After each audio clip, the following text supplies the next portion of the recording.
For those that are running late, grab a seat. Let's get some background music. I got candles burning. Nope, gonna light some candles. What kind of music we're we gonna get? Not that one. Krishna, Shiva Sarabhasa, Hare Hare Mahadev, Om Namah Shivaya. Alright guys, just camp out for a while, listen to some music. I'm gonna light some candles and grab a bell. Be right back.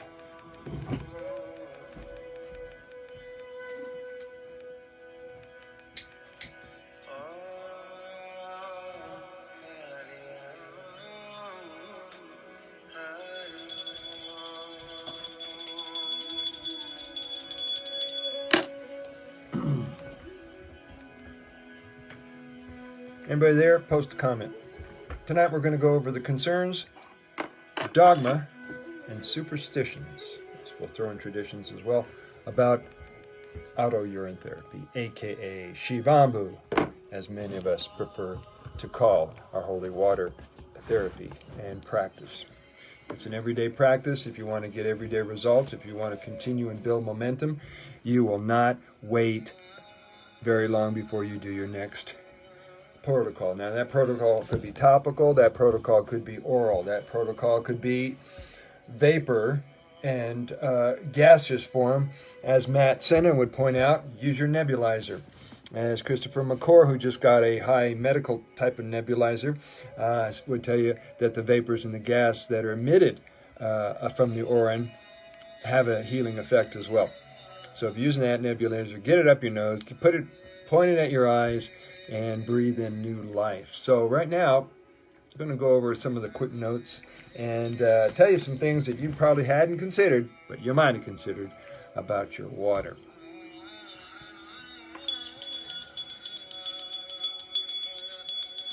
It's a spiritual moment. It's a sacred moment.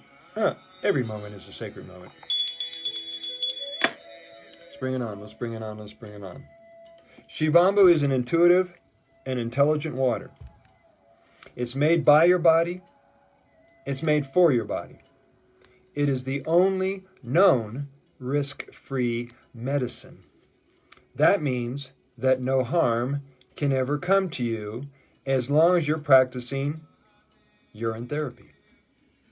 It is not only your salvation, but it's also your preventative and protection and cure for everything.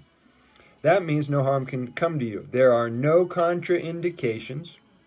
Urine therapy has been used successfully for over 5,000 years to prevent and cure all forms of illness. Interesting thing is it's been available to us all these millennium, but it's been, kind of like the Native Americans said, hidden in a place you never would have thought to look.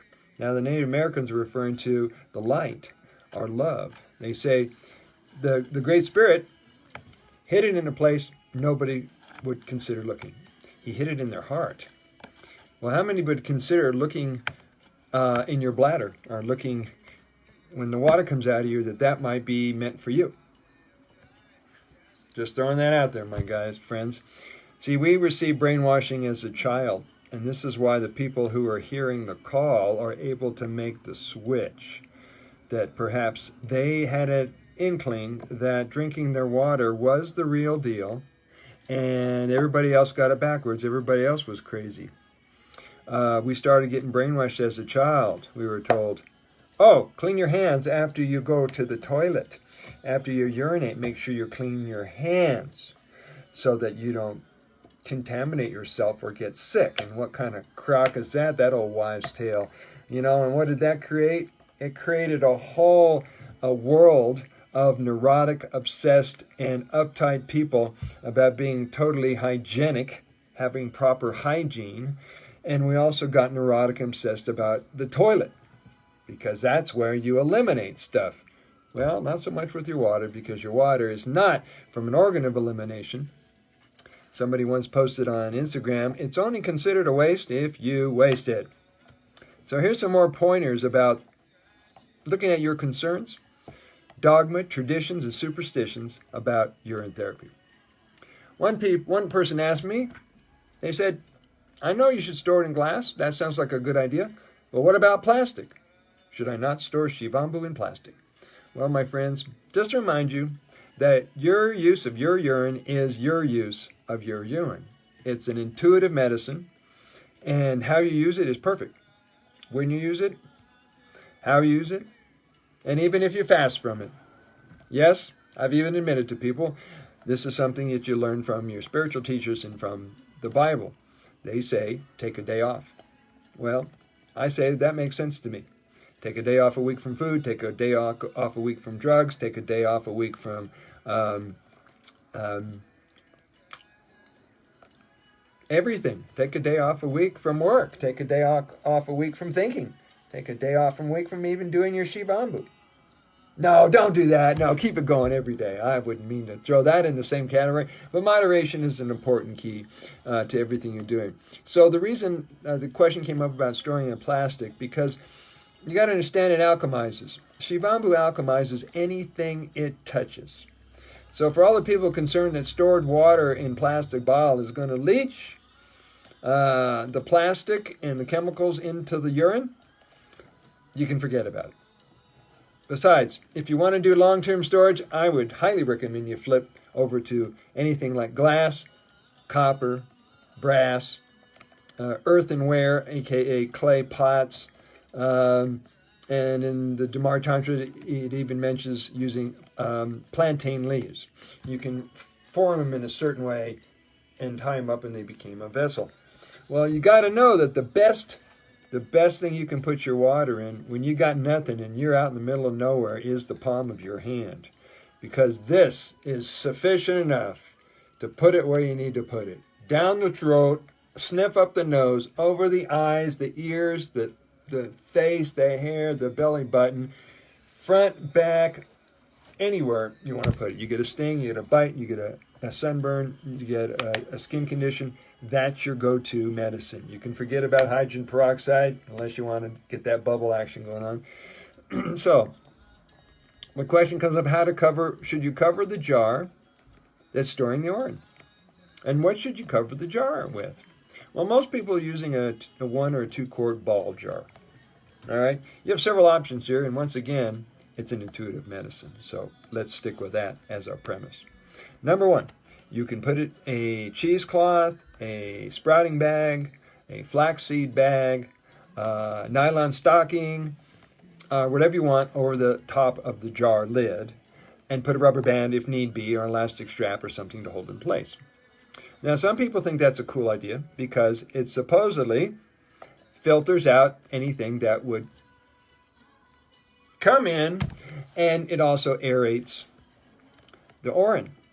Well, it's going to alchemize anything it touches, so that almost makes as much sense as the people wearing masks for the last 2 years. They don't work. So you can use that, or you can just screw on the lid, because nothing will grow in urine except urine. And last but not least, if you put it on your night table by your bedstand, it will improve the quality of the air while you sleep at night.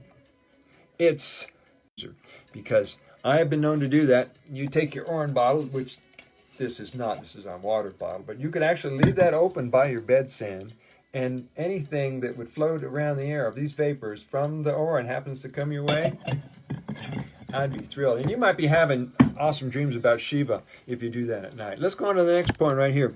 Should urine therapy be practiced when doing prescription drugs, recreational drugs? Facebook, don't do this with it. I'm doing a live stream. Please keep the live stream alive. All right. So you can leave it in the air, and that'll get the air into you that way. Okay. Next thing is, when to take it around? Should UT be taken around drugs, medication, meat, etc., etc., etc.? Hey, listen. Eventually, you're going to figure it out.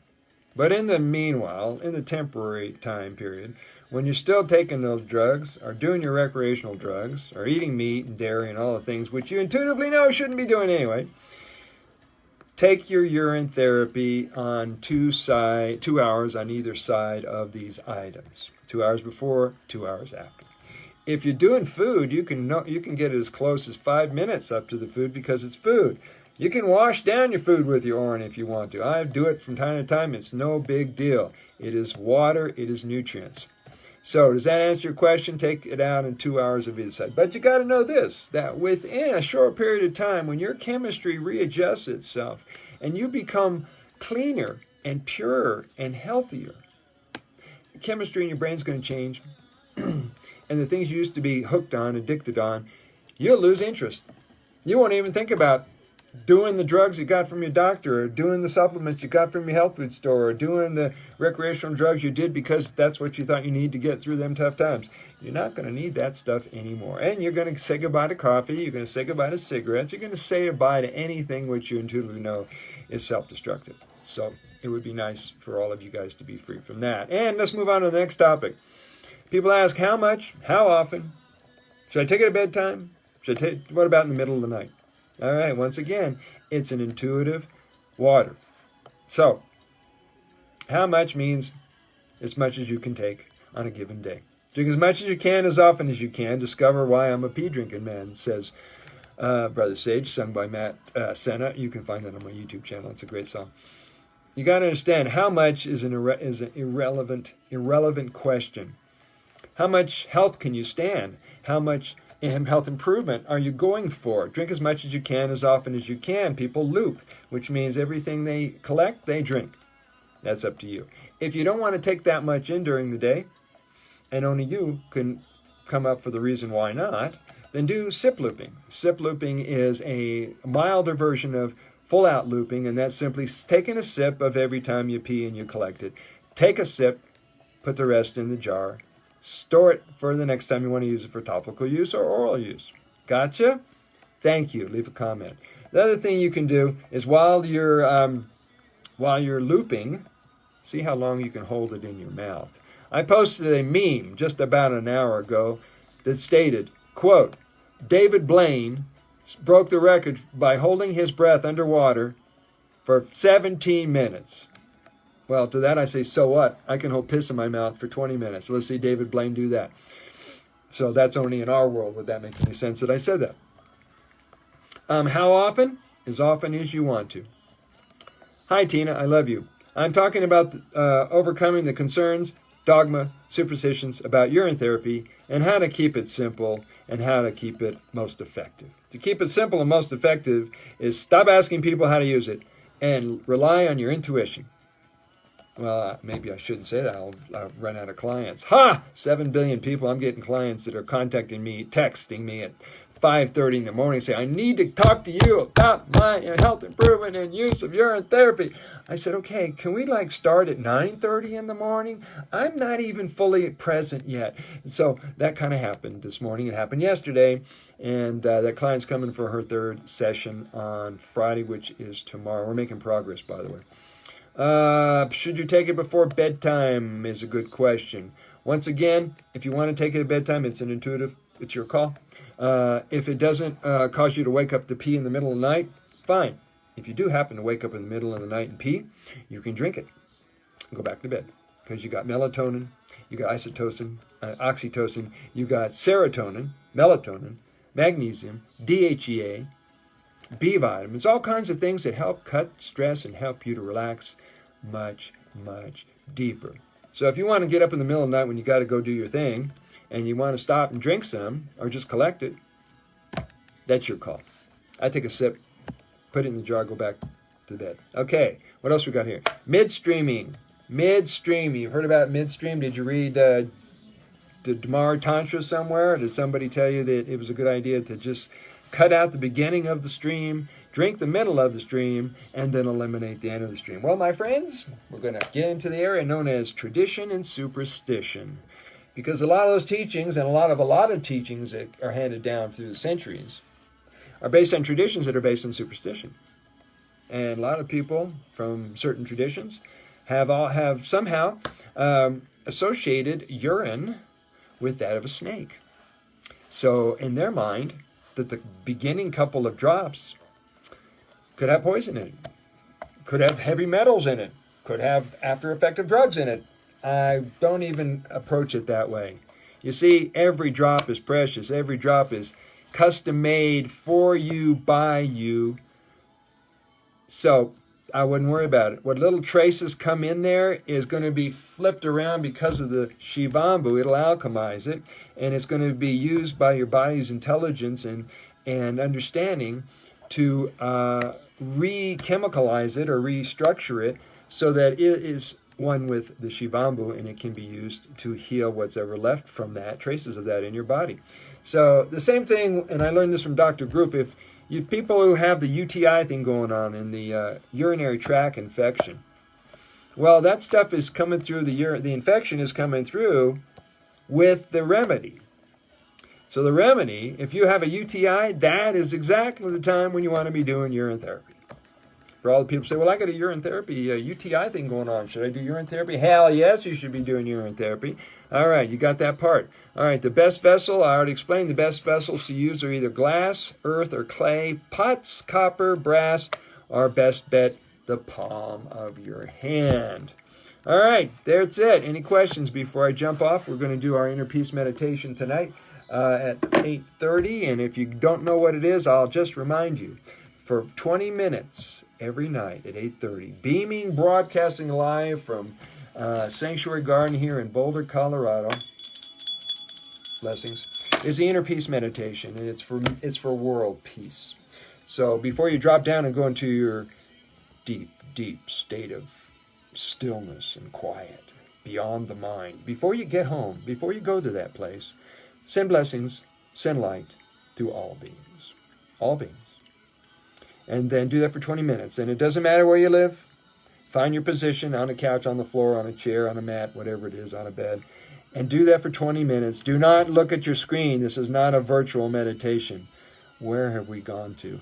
And then if you come back in 20-something minutes, around 9:15 to 9:20, Brother Sage will be doing a live stream transmission for those that are ready to see the big picture again of who they are and what life on earth is all about, and how to transform it all through the renewing of your mind. Metanoia, isn't that a term from the Bible? Metanoia is a term from the Bible, which basically means the renewing of your mind or change your mind. If your reality is not feeding you, if your reality is not mirroring back what you intuitively know is not the highest good for you, change your mind. Take a new perspective. Love you guys. Have an awesome evening.